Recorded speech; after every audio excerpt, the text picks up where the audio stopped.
Et puis, nous avons un entretien, nous avons un invité dans cette édition. C'est une personnalité que vous reconnaîtrez tout de suite. Coach Simon Ouedraogo. Bonjour. Bonjour et merci d'être ici. Merci à vous également pour cette réception et cette opportunité. Je vous en prie. Nous allons parler du livre.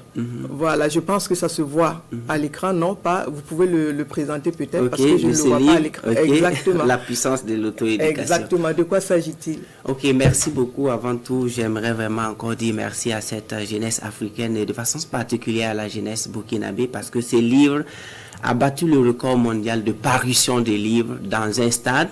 Et le 30 mars. Le 30 mars 2024. Oui. Et nous sommes aussi rentrés par une je dirais, porte de l'histoire parce que je tenais à le faire pour démontrer par A plus B que sur le continent africain, nous avons deux jeunes. Ceux qui ont décidé de jouer avec leur avenir et ceux qui ont décidé de prendre leur avenir au sérieux à travers des voies scientifiques, à travers des voies de la recherche, du savoir pointu.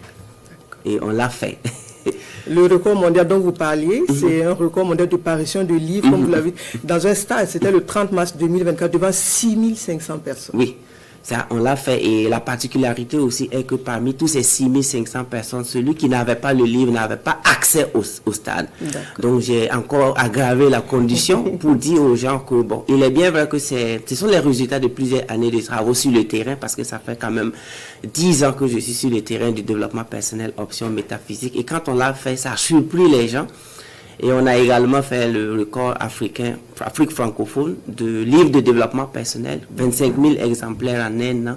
Et c'est à partir de là qu'on a décidé de coder un événement annuel qu'on a nommé Rallye, rencontre africaine des lecteurs intelligents et éveillés. Qui en sera à sa deuxième édition. Oui. Nous aurons l'occasion d'en parler. Okay. Est-ce qu'on peut parler du développement personnel métaphysique? Qu'est-ce que ça veut dire?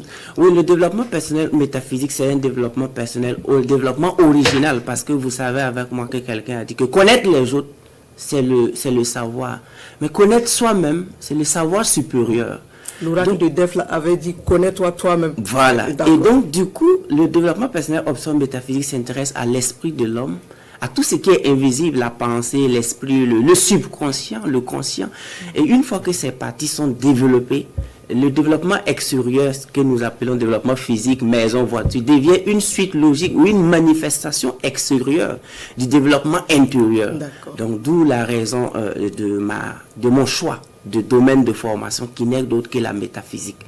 Alors, c'est un domaine que vous enseignez depuis une décennie. Oui, une décennie. Vous avez une grande palette d'expériences à partager. On est très curieux de savoir comment est-ce qu'on peut arriver avec ce sujet que vous enseignez, dont vous êtes passionné certainement, parce que 10 années, ce n'est pas 10 jours. Comment est-ce qu'on peut arriver à tirer les ressources d'un tel enseignement pour les questions de développement en Afrique, par exemple? Oui, comme j'aime le dire, que si tu n'as pas la chance de te faire circoncire par ton rival, je suis désolé de te le dire. Pardon, qu'est-ce que vous avez dit? Si l'homme n'a pas la chance de se faire circoncire par son rival, ce sont ces testicules qu'il va enlever. Raison pour laquelle nous n'avons pas eu cette chance d'avoir une éducation composée par des panafricains, par des gens qui adorent le continent. Moi, j'appelle ça une éducation hors sol. Raison, et c'est pourquoi je fais une pause pour dire merci à nos autorités actuelles à travers notre très cher président, le capitaine Ibrahim Traoré, qui sont en train de faire un grand travail sur le plan éducationnel. Donc, moi, je pense que c'est cette contribution, je dirais, en matière d'éducation, de développement personnel et leadership, ça vient à point nommé parce que en Afrique, on n'avait pas ça. C'était une éducation, excusez-moi de vous le dire, un peu plus ou moins théorique. Ou l'éducation en Afrique? Oui, la majorité. Et donc vous alliez voir... Vous pensez que c'était très théorique? Très. Mais les résultats avec les rites d'initiation que nous avions et tout ça? Oui, actuellement, je suis très heureux de la dynamique, mais nous vivons les résultats d'une éducation passée. Vous savez avec moi qu'on s'éduque aujourd'hui pour manifester les résultats de cette éducation dans 5-10 ans.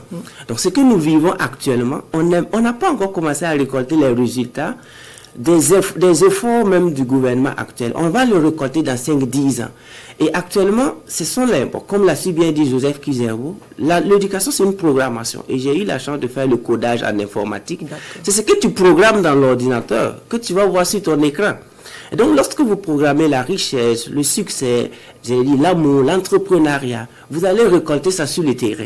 Mais lorsque vous programmez les gens à être des spécialistes en écriture de demandes d'emploi, vous voyez que ça va se manifester encore sur le terrain. Et c'est ce que nous travaillons à désamorcer afin que les jeunes sachent qu'ils peuvent créer, ils peuvent inventer, ils peuvent vraiment, je dirais, puiser les ressources intérieures et avancer. Alors, coach, on va revenir à votre livre avec le record, surtout record Afrique francophone, de vente de livres de développement personnel et métaphysique, soit plus de 25 000 exemplaires en une année.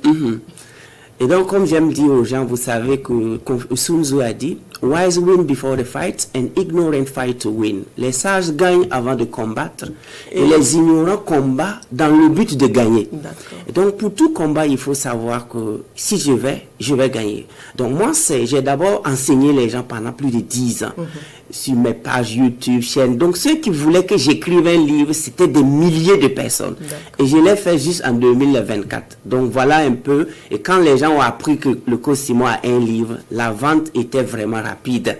Donc, il y a ça. Et également le contenu. Parce que le contenu retrace vraiment des méthodes pratiques et pragmatiques qui accompagnent le lecteur avec des exercices, avec des chiffres d'ailleurs.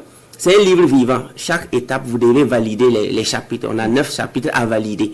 Et quand tu valides les 9 chapitres, ta vie change automatiquement. Donc, comme c'est un livre pratique, ça a vraiment, je dirais, plu aux lecteurs du monde. C'est pas en Afrique seulement. Les 25 000 exemplaires, c'est presque tout le continent. Mais je tire mon chapeau aux Burkinabés qui ont battu le record également. Alors, vous avez un projet. Oui. Est-ce qu'on peut en parler? Oui, le projet ici. Oui. Le projet, c'est HGC, Hope Giver Conference Center. La construction d'un centre international de conférences. Oui, parce que je me rappelle que quand on m'a refusé un visa à l'ambassade des États-Unis le 12 août 2013, parce que moi je m'étais préparé pour Kent State, j'ai fait mon TOEFL et tout, pour aller à Harvard. Et quand je suis sorti de l'ambassade, j'ai dit enfin, à partir de ce jour, ce sont les Américains qui vont venir s'éduquer au Burkina. Et ça, c'était depuis 2013 que j'ai décidé vraiment d'investir. Et le résultat, on va faire la pose de la première pierre d'un grand centre bâti sur 8500 mètres carrés, dédié au développement personnel, leadership et à la métaphysique et à l'entrepreneuriat. Ça se passera à Koubri le 29 mars. Mais en marge de ça, on a la RALI, la rencontre africaine des lecteurs intelligents et éveillés, qui se passe le 28 mars. Qui en est à sa deuxième édition. À sa deuxième édition. Et là, j'aimerais vraiment citer quelqu'un qui m'a beaucoup motivé, un des plus grands scientifiques du monde pour ma part, qui s'appelle le professeur Cheikh Anta Diop. Il a dit, armez-vous de science jusqu'aux dents. À connaissance égale, la vérité triomphe. Moi, j'ai attrapé ça et je suis à plus de 1100 livres lus actuellement. Donc, 1100 livres de presque tous les sujets. Parce qu'il a dit de s'armer de sciences jusqu'aux dents, à connaissance égale, la vérité triomphe. C'est pourquoi j'organise chaque année une rencontre africaine des lecteurs intelligents et éveillés qui réunit des milliers de personnes pour les montrer l'importance de la lecture et les suggérer des livres à lire. Alors, est-ce qu'on peut revenir sur les lieux et les dates de cette rencontre, la RALI, la rencontre africaine des lecteurs intelligents et éveillés? Oui, ça se passe au CIAO, au pavillon Soleil Levant, où on invite tout le monde et l'heure c'est à 8h. 8h00, on aura des milliers de titres de livres. Et c'est quel jour déjà? C'est le samedi, c'est samedi 28 mars. D'accord. Et le lendemain, on part faire la pose de la première pierre du grand centre de conférence internationale. Donc, il y a tout ça. Et j'ai dit merci beaucoup parce que je suis sur la télé nationale. Je demanderai la permission pour dire merci à nos FDS, merci à nos VDP, merci à notre président et à tout le gouvernement qui nous permet vraiment de bosser parce que j'aime dire que le front est divisé en deux, entre ceux qui bossent dur en ville et ceux qui bossent dur aussi au front. Et donc, je profite vraiment de dire merci pour tous ces efforts. Coach Simon Ouedraogo, merci de toutes les informations que vous nous avez apportées. Merci pour les précisions. Ok, merci à vous également. Merci.